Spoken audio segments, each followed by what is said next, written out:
It is rolling right now. Just to start, say your name and what you do. Jim Lauderdale, and I'm a singer-songwriter. What does the word sacrifice mean to you these days? Giving up something or working on something and kind of not doing other things that you could be doing, but you know that you need to do. Do you think a lot about that word?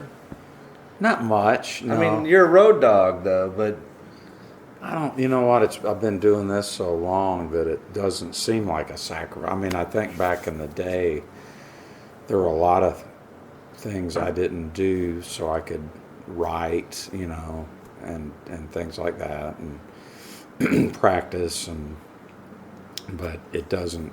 That's what I like to do. So agreed. Well, there's one of those things where when you're starting out, if you're in your early 20s or whenever it is that you start out, that hell or high water, this is what you want to do no matter what. Yeah. Did you have that conversation with yourself in the early days? I was a little bit. Things were a little bit gray. I knew that I loved playing bluegrass banjo when I was in high school, and I thought I wanted to do music, but I didn't really know it could be a reality. That's what I could do. So it took a few years. But now that you've been in it, you're 60 this year. Mm-hmm. Thanks a lot for telling everybody. No, I'm joking.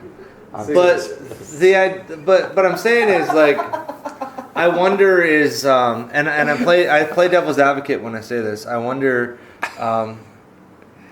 if, like, the song you played tonight, Trash Can.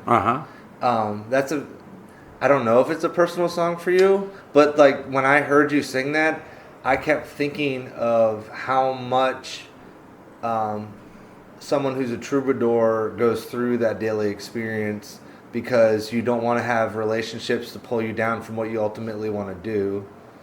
Mm-hmm. Does that make sense? Yeah, it does. Now, Robert Hunter, the genesis of that song is that in our writing kind of process is that he started out by giving me lyrics, and then I'd do melodies to him, and then he came to Nashville for about 3 months after I'd done the first record with Ralph Stanley and used a couple of our songs when we first started writing, and we wrote about 33 songs. And 33? Yeah, 33. I mean, we've written about 100 now. Holy shit. But he that particular one was during that period when he was in Nashville, and I kind of whittled down those 33 songs and recorded 13 and did a record called Headed for the Hills. And so that's on that. So that particular one... Does it resonate a lot as you get older? The song? Yeah. Or I just like it a lot, and I think of it. It's funny. I don't think that's interesting that you were thinking about that connection, but I kind of think of it as more of kind of like just. I'm kind of in awe of Robert Hunter still, and so even though we've spent done so much together, but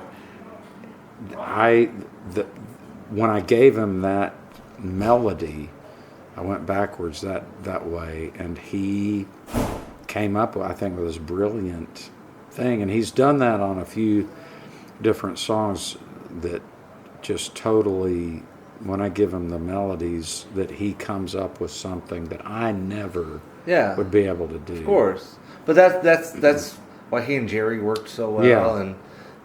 But with that said, though, when I hear those songs coming from you, I think I don't know if you read that new Rolling Stone interview with Stevie Nicks. Not yet. Where she had talked about that at one point she realized that the craft of songwriting, the craft of a musician, superseded anything else in her life. And that's what I kept thinking about when I heard that song.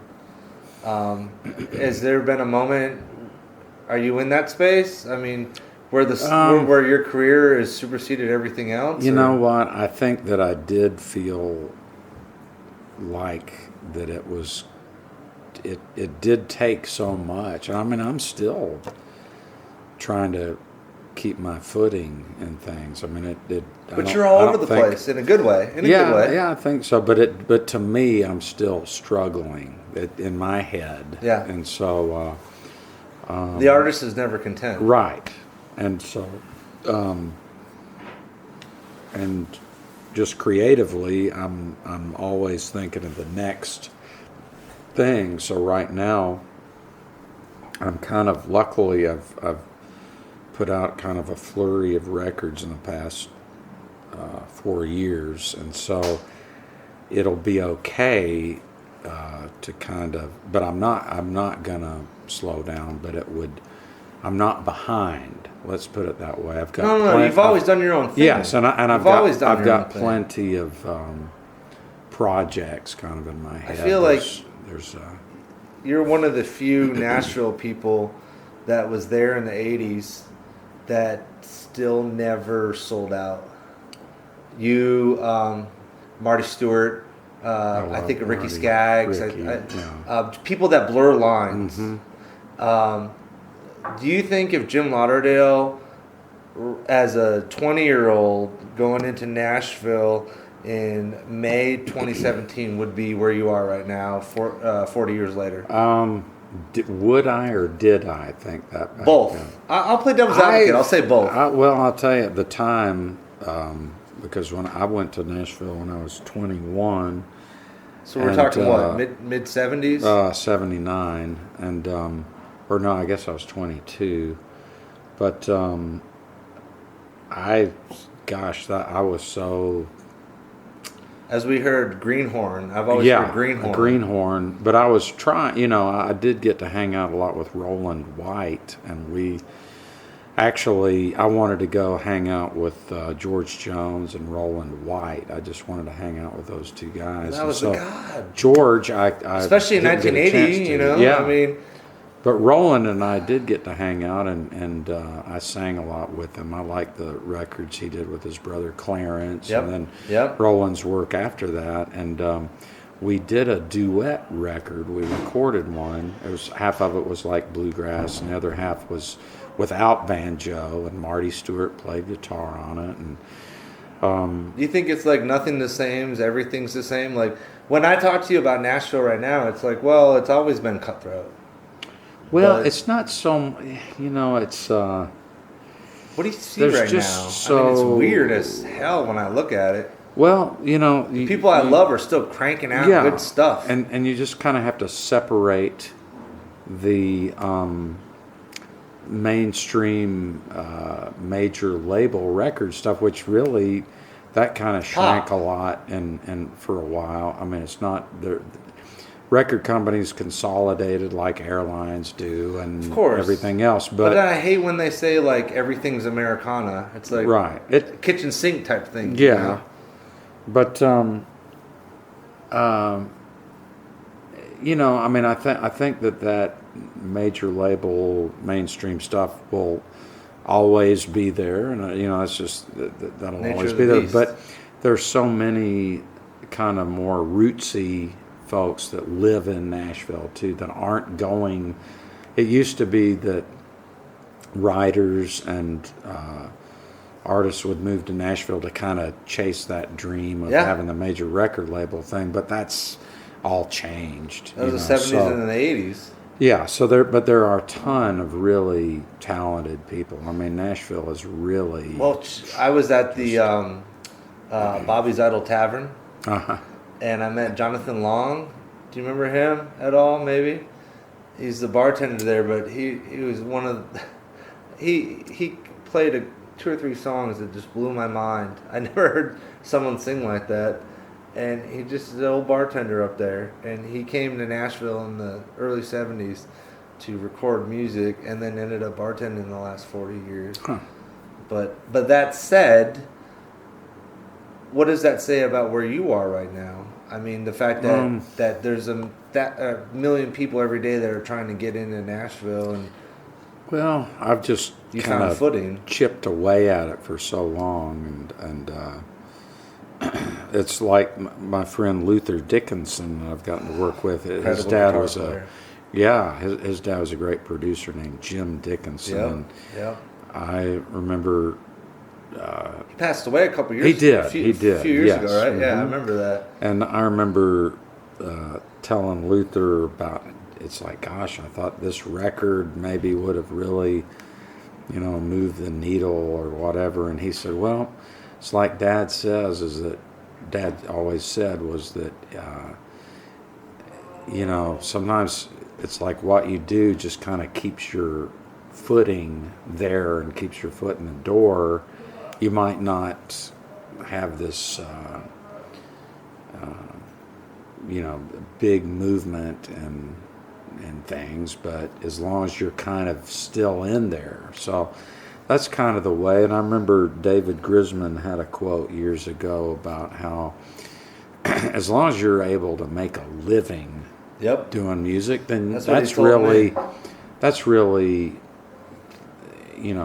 all you can ask for. That's what he said to me. At the end of the day, I'm trying to pay my bills and put food in my kid's mouth. Mm-hmm. How do you manage your success these days? Well, I have to go on the road more and more because for several years I was having hit songs with major country artists. Yeah. But that all changed, and my style I'm kind of more of a traditional country. I think they changed. I think you just kind of rode. Well, they might have changed, and or the style. You've always written changed. Good songs. Well, thank you, but it's there's just not much of a market for what I write for that world in order to really make an income out of it. So I had spent my money through the years, most of it making records, and so. I'm glad I did because it gave me the kind of motivation to record. I kind of have to have that concept in my head about doing a record and the idea of doing it, and then a specific kind of series of songs will come up. And but I don't really sell a ton of records, and so I have to make my living really by being on the road, and which is. But that plays into the fact that you already decided a long time ago that like hell or high water, I'm going to perform and I'm going to keep go at it. I mean, you've always, every time I've run into you, you're always doing something somewhere. You've never You've never rested on your laurels. You've never rested on your laurels. Oh no, you know what? No, I did. One time I did rest on my laurels, and I crushed several eggs that were underneath me. And I've never rested on my laurels ever since then. It really spooked me. I truly mean that out of